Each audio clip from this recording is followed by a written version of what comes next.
আপনারা দেখছেন বাবলির রান্নাঘর। বাবলির রান্নাঘরে আজকে রান্না হচ্ছে সহজ পদ্ধতিতে ডিম, রসুন ছাড়া ডিম রান্না। শুধু পেঁয়াজ দিয়ে হবে রান্নাটা। তার জন্য আমরা নিয়ে নিয়েছি পেঁয়াজ কেটে নিয়েছি, আর এই ডিম আলুটা সিদ্ধ বসিয়ে দিয়েছি। ডিম আলুটা এই যে সিদ্ধ বসিয়ে দিয়েছি, ডিম আলুটা সিদ্ধ হয়ে যাচ্ছে। আর তার জন্য আমরা পেঁয়াজ কেটে নিয়েছি, পেঁয়াজ আর মিক্সিতে দিয়ে দিয়েছি আদা, শুকনো লঙ্কা, টমেটো, একটু জিরে দেবো, আর একটু দেবো গোটা গরম মশলা।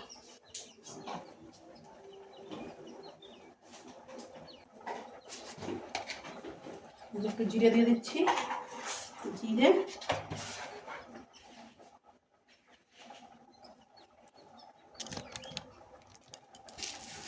আর দিচ্ছি ধনে, ধনে দিয়ে দিচ্ছি ধনে, আর দিয়ে দেবো যে গোটা গরম মশলা, 3টে এলাচ, 2টো লবঙ্গ, একটা দারচিনি দিয়ে দিলাম। এটা একটু জল দিয়ে পেস্ট করে নেবো।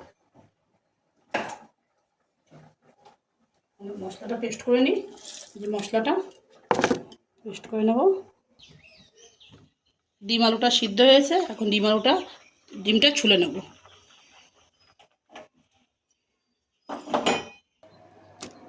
ডিম ছুলে নেওয়া হয়ে গেছে। এবার কড়াই বসিয়ে গরম করে নিয়েছি, কড়াই তেল দিয়ে দিচ্ছি, পরিমাণ মতো তেলটা দিয়ে দেবো, দিয়ে দিয়েছি। এবার ডিমগুলো ভেজে দেবো।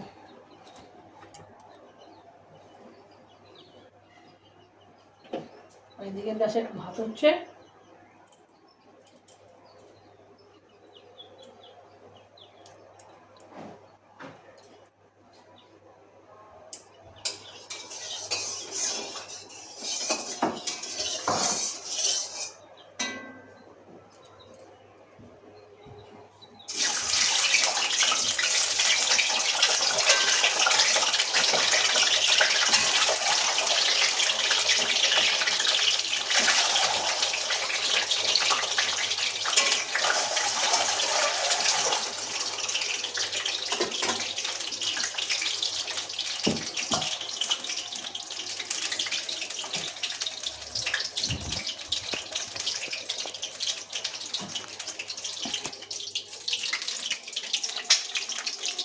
এই যে ডিমগুলো ভাজা হচ্ছে,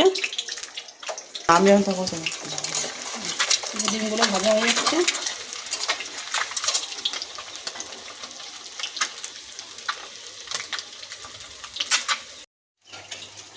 আমাদের ডিম যে ভাজা হয়ে গেছে, একটা তুলে নিচ্ছি।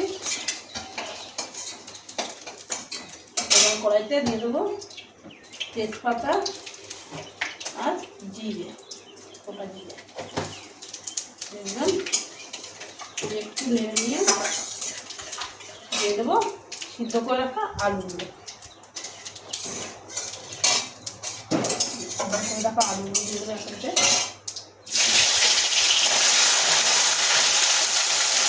আলুগুলো দিলাম,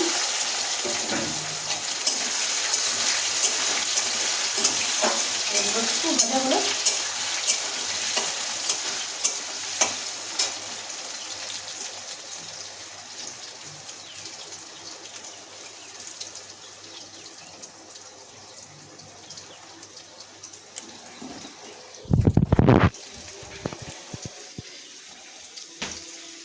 যে আলুগুলো ভাজা হচ্ছে, এবার দিয়ে দেবো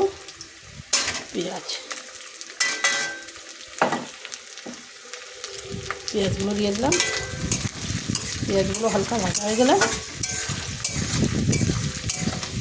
পেঁয়াজও আমরা খুব বেশি দিই, ছোটো ছোটো 2টো পেঁয়াজ দিয়েছি।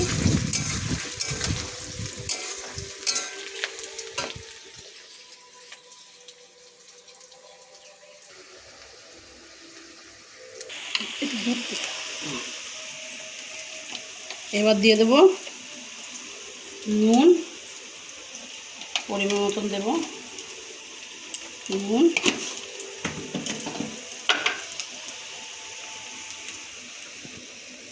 হলুদ, আর এই যে বেটে রাখা মশলা, ধনে জিরে, শুকনো লঙ্কা, আদা, টমেটো আর গোটা গরম মশলা দিয়ে দিলাম। সাথে দেবো একটু চিনি। চিনি যারা পছন্দ করো তারা নাও দিতে পারো।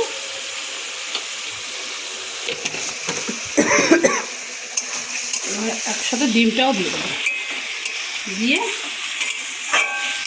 ঢেকে দেবো।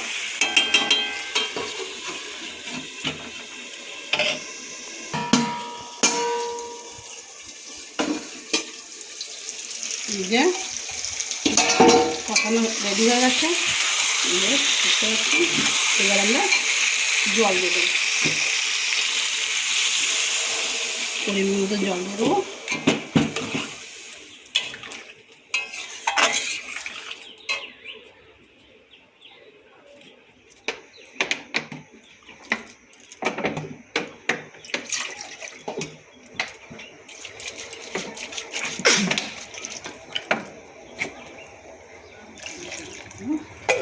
এবার আমরা ঢেকে দেবো।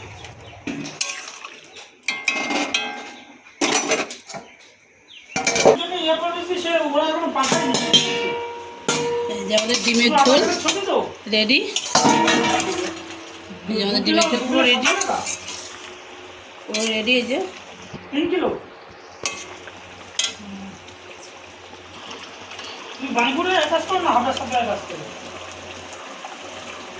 গুঁড়ো গরম মশলাটা দিয়ে দেবো।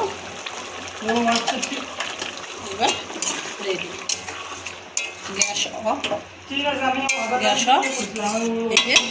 এবার ঝোলটা নামিয়ে দেবো।